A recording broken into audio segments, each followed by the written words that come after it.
यदि आप लोग क्लास 11th में पढ़ाई कर रहे हैं और 2026 में अपना जैक बोर्ड एग्जाम देने वाले हैं, तो आज के इस वीडियो में हम आप लोगों के लिए क्लास 11th का हिंदी एचई का कुल 40 ऐसे महत्वपूर्ण प्रश्न लाया हूं जो कि आप लोगों के एग्जाम में डायरेक्ट यहां से आप लोगों के एग्जाम में ऑप्शन के सहित 15 से 20 क्वेश्चन आप लोगों के एग्जाम में इजीली मैच करने वाला है। इसीलिए आप लोग इस वीडियो पे अंत तक बने रहना।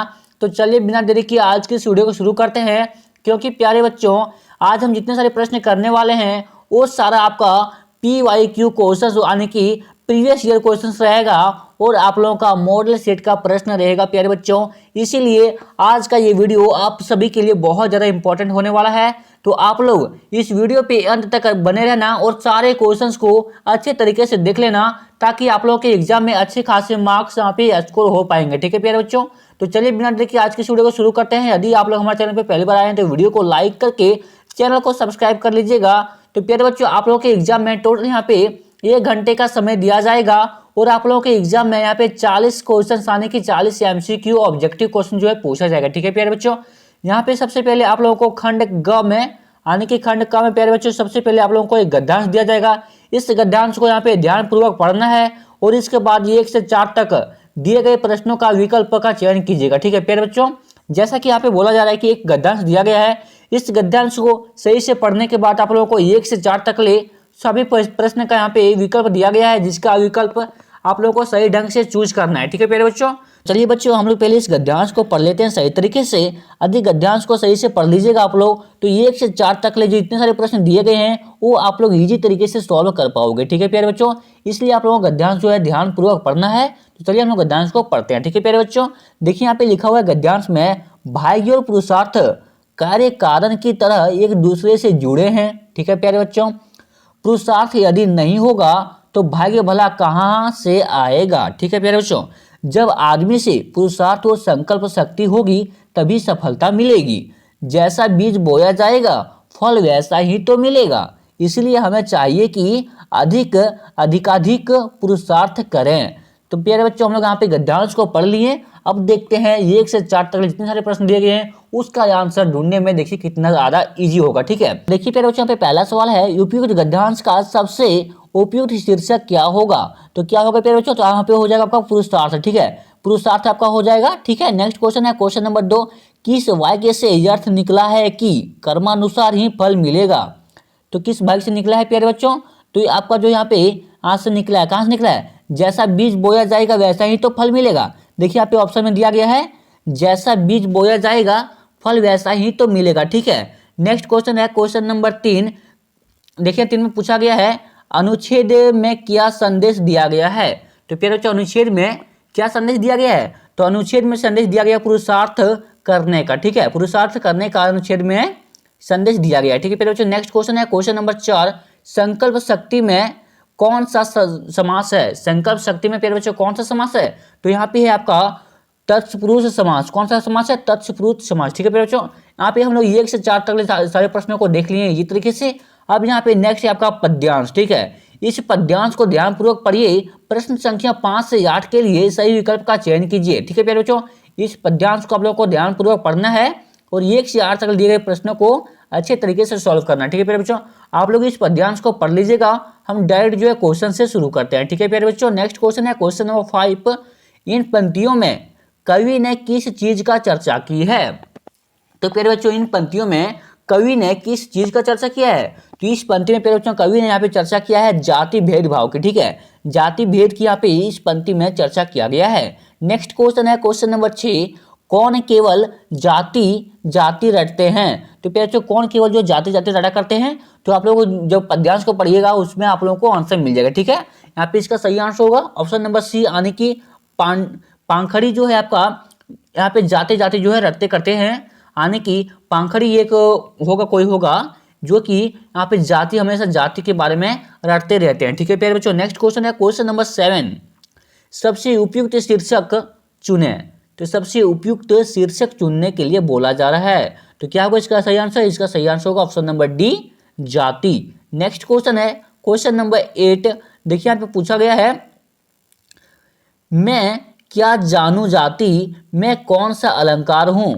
तो प्यारे बच्चों मैं क्या जानूं जाति इसमें से कौन सा अलंकार दिया गया है, ये पूछा गया। ठीक है, तो प्रश्न अलंकार दिया गया है। कौन सा अलंकार दिया गया? प्रश्न अलंकार। ठीक है, क्वेश्चन पूछने का अलंकार दिया गया है। ठीक है, देखिए यहाँ पे बोला जा रहा है कि मैं क्या जानू जाति, तो क्या जानू क्या होगा, आप क्या खाते हो, ये आपको क्वेश्चन पूछा गया। ठीक है, तो ये हो गया आपका प्रश्न यानी कि क्वेश्चन हो गया, इसलिए यहाँ पे बोला जा रहा है कि प्रश्न अलंकार है। ठीक है प्यारे बच्चों, नेक्स्ट क्वेश्चन है जो कि आपका खंड ख में आ जाएगा। ठीक है, देखिए अगला प्रश्न है प्रश्न संख्या 9। ठीक है, छापाखाना से संबंधित निम्न में से सही जोड़ा कौन सा है?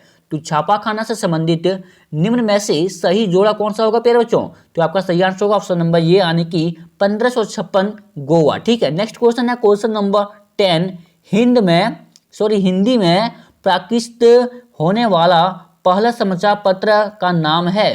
तो हिंदी में प्यारे बच्चों प्रकाशित होने वाला पहला समाचार पत्र कौन सा है? तो आपका सही आंसर होगा ऑप्शन नंबर बी यानी कि उद्दंत मार्तंड। ठीक है, नेक्स्ट क्वेश्चन है क्वेश्चन नंबर 11।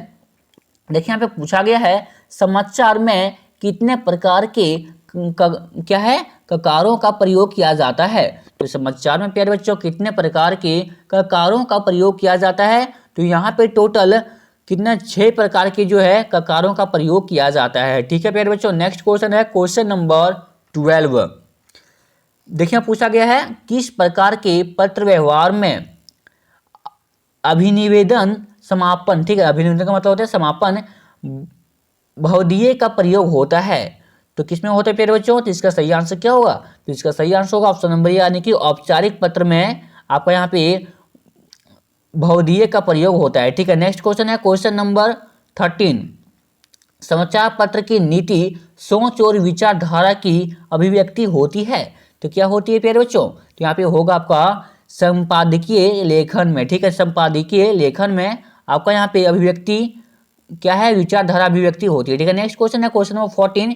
किसी एक विषय पर स्वार्थपूर्ण तथा स्वयंयक लिखित विचार कहलाता है। तो उसे क्या कहा जाता है? तो उसे कहा जाता है आपका आलेख। क्या कहा जाता है? आलेख। ठीक है, नेक्स्ट क्वेश्चन है क्वेश्चन नंबर 15।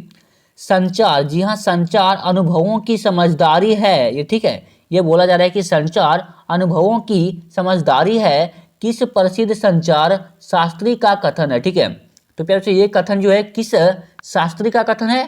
तो ये कथन जो है प्यारे बच्चों आपका विल्बर स्लैम का कथन है। ठीक है, किसका कथन है? विल्बर स्लैम का कथन है। नेक्स्ट क्वेश्चन है क्वेश्चन नंबर 16। प्रिंट माध्यम के आविष्कार का श्रेय किसको है? तो प्रिंट माध्यम के आविष्कारों का श्रेय किसे मिलता है? तो यहाँ पे जो है आपका गुटेनबर्ग को मिलता है। ठीक है, यानी कि गुटेनबर्ग के माध्यम से जो है प्रिंट आविष्कार का श्रेय माना जाता है। ठीक है प्यारे बच्चों, नेक्स्ट क्वेश्चन है क्वेश्चन नंबर 17। मुद्रण, ध्वनि, दृश्य, फिल्म आदि सभी प्रकार के संचार माध्यमों का संगम कहलाता है। तो क्या कहलाता है प्यारे बच्चों? तो आपका कहलाता है इंटरनेट। क्या कहलाता है? इंटरनेट। ठीक है, यहाँ पे आप लोगों को ध्वनि दिखाई देगा और दृश्य ध्वनि यानी कि सुनाई देगा, साउंड सुनाई देगा, और इसके माध्यम से आप लोगों को कुछ देखने को मिलेगा, जैसे फिल्म हो गया, सीरियल हो गया, जो है सारे इंटरनेट के माध्यम से देखने को मिलता है। ठीक है प्यारे बच्चों, नेक्स्ट क्वेश्चन है क्वेश्चन नंबर 18। संचार प्रक्रिया में डिकोडिंग का क्या अर्थ है? संचार प्रक्रिया में प्यारे बच्चों डिकोडिंग का क्या अर्थ होगा? तो यहाँ पे इसका अर्थ होगा ऑप्शन नंबर ये यानी कि प्राप्त संदेश में निहित अर्थ को समझना। ठीक है, यानी कि आपका सही आंसर होगा ऑप्शन नंबर ये प्राप्त संदेश में निहित अर्थ को समझना। ठीक है प्यारे बच्चों, नेक्स्ट क्वेश्चन है जो कि आपका खंड ग में आ जाएगा। ठीक है, लिखा गया है निम्नलिखित पद्यांश को ध्यानपूर्वक पढ़कर प्रश्न संख्या 19 से 22 के लिए सही विकल्प का चयन कीजिए। इस पद्यांश को ध्यानपूर्वक पढ़ना है और इसके बारे में आप लोगों को यहाँ पे कुछ प्रश्न पूछा जाएगा, जो कि देखिए प्रश्न पूछा गया है क्वेश्चन नंबर 19 में प्रस्तुत पंक्ति के कवि कौन है? तो प्यारे बच्चों इस प्रस्तुत पंक्ति यानी कि इस पंक्ति का कवि कौन है? तो इस पंक्ति का कवि कौन होगा प्यारे बच्चों? तो इस पंक्ति का कवि होगा आपका, तो इस पंक्ति में लिखा गया है खेलन में को गुसैया। ये तो सूरदास की पंक्ति है। किसका पंक्ति है? तो ये जो है प्यारे बच्चों ये सूरदास की पंक्ति है। ठीक है, तो इसका लेखक कौन होगा? तो सूरदास। ठीक है, ये जो पंक्ति लिखा है प्यारे बच्चों किसने लिखा है? तो यहाँ पे देखिए क्वेश्चन पूछा गया प्रस्तुत पंक्तियों के कवि कौन है? तो इस पंक्तियों का कवि जो है सूरदास है। कौन है प्यारे बच्चों? सूरदास। ठीक है, नेक्स्ट क्वेश्चन है क्वेश्चन नंबर 20। उपयुक्त पंक्तियों के केंद्र में क्या है? तो प्यारे बच्चों उपयुक्त पंक्तियों में केंद्र में क्या है, तो वात्सल्य है। क्या है, वात्सल्य। ठीक है, नेक्स्ट क्वेश्चन है क्वेश्चन नंबर 21। यहाँ किनके बीच संवाद हो रहा है, तो यहाँ पे प्यारे बच्चों इन पंक्तियों में किनके बीच संवाद हो रहा है, तो यहाँ पे जो है आपका कृष्ण सुदामा के बीच जो है संवाद हो रहा है। ठीक है प्यारे बच्चों, नेक्स्ट क्वेश्चन है क्वेश्चन नंबर 22। ये पंक्तियां किस भाषा में रचित है, तो प्यारे बच्चों ये जो आपका पद्यांश है ये किस भाषा में रचित है, ये आपको यहाँ पे पूछा जा रहा है। ठीक है, तो ये किस भाषा में रचित है, तो ये आपका ब्रज भाषा में रचित किया गया पंक्ति है। ठीक है प्यारे बच्चों, यानी कि आपका सही आंसर होगा ऑप्शन नंबर बी, ब्रज भाषा। नेक्स्ट क्वेश्चन है क्वेश्चन नंबर 23। कबीरदास किस काल के कवि हैं, तो प्यारे बच्चों कबीरदास किस काल के कवि हैं, तो कबीरदास जो है आपका कवि है प्यारे बच्चों वो आपका भक्ति काल के कवि हैं। नेक्स्ट क्वेश्चन है क्वेश्चन नंबर 24। देव की रचना हंसी की चोट का छंद है, तो देव की रचना हंसी का चोट का छंद क्या होगा, तो इसका सही आंसर होगा ऑप्शन नंबर सी, यानी कि सवैया। क्या होगा प्यारे बच्चों, सवैया। नेक्स्ट क्वेश्चन है क्वेश्चन नंबर 25।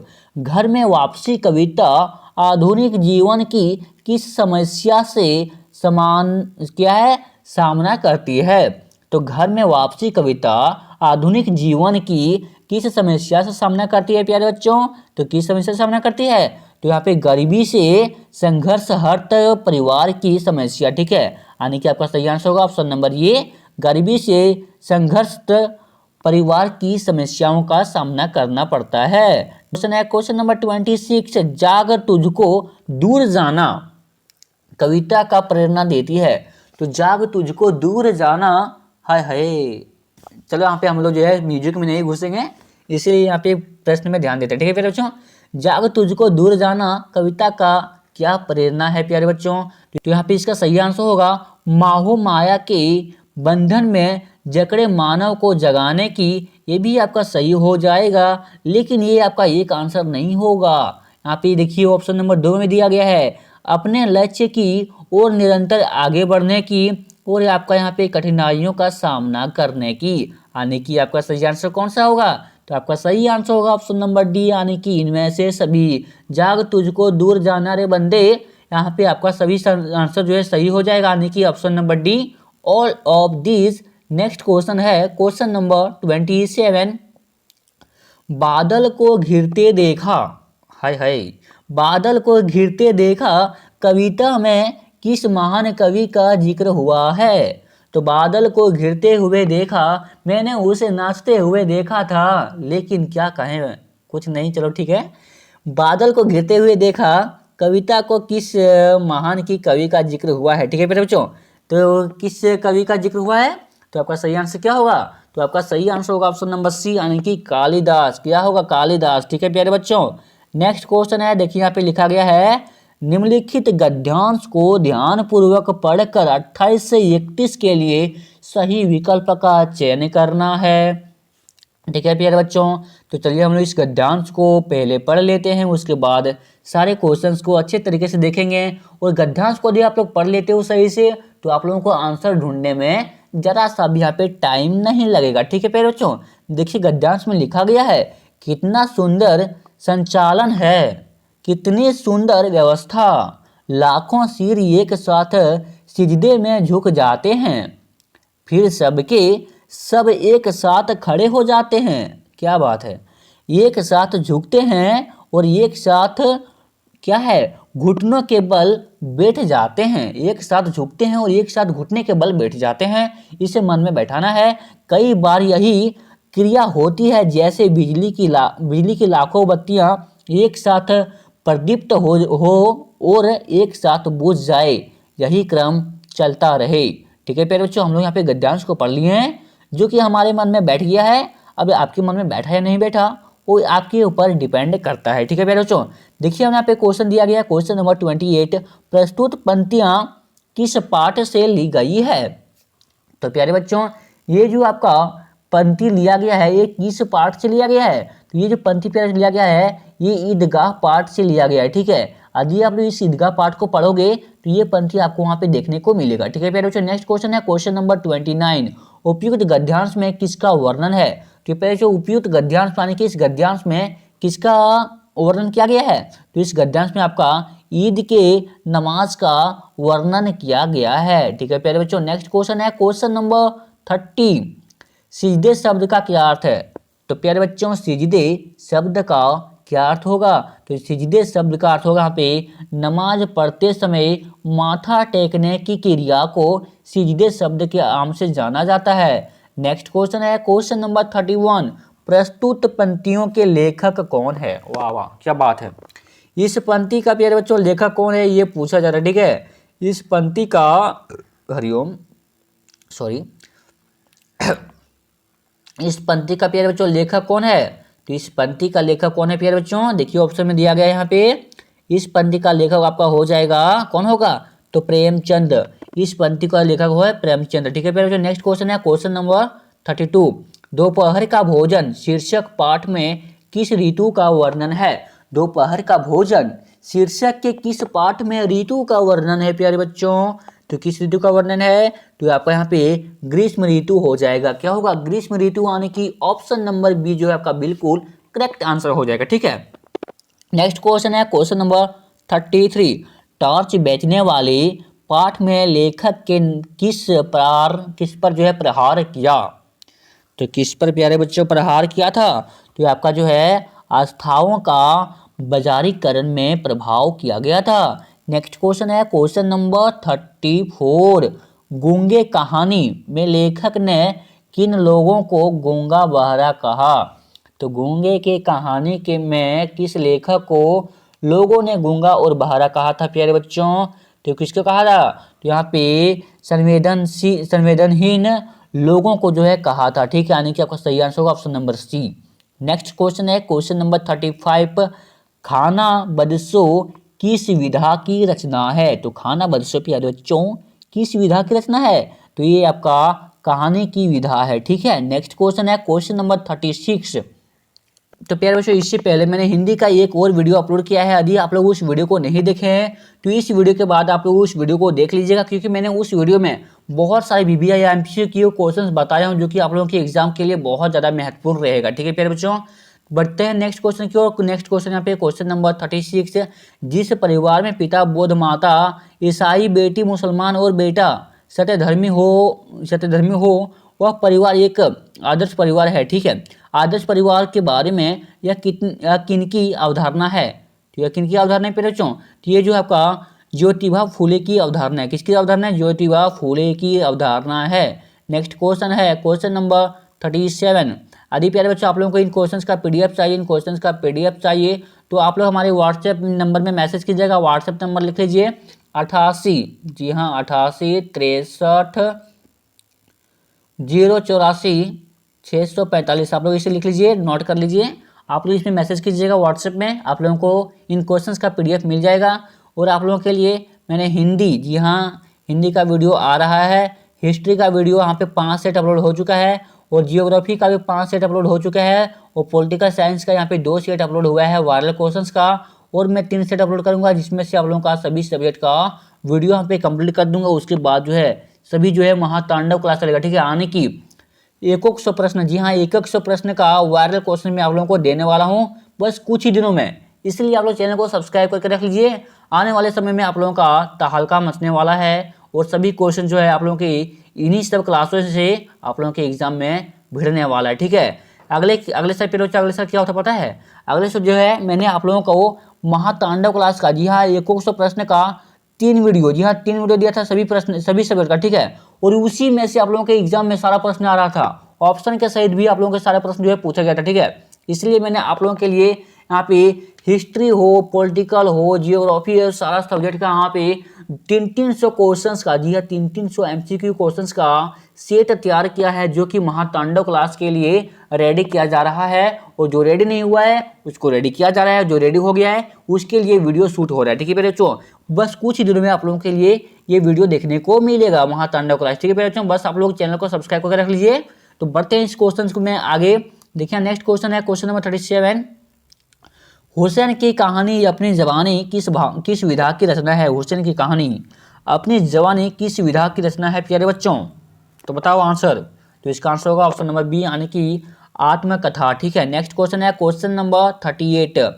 अंतराल भाग में संकलित हुसैन की कहानी अपनी जवानी में हुसैन की जीवन की किस अवस्था का वर्णन है? किस अवस्था का वर्णन है? तो यहाँ पे बचपन की युवा का वर्णन किया गया है। नेक्स्ट क्वेश्चन है क्वेश्चन नंबर 39।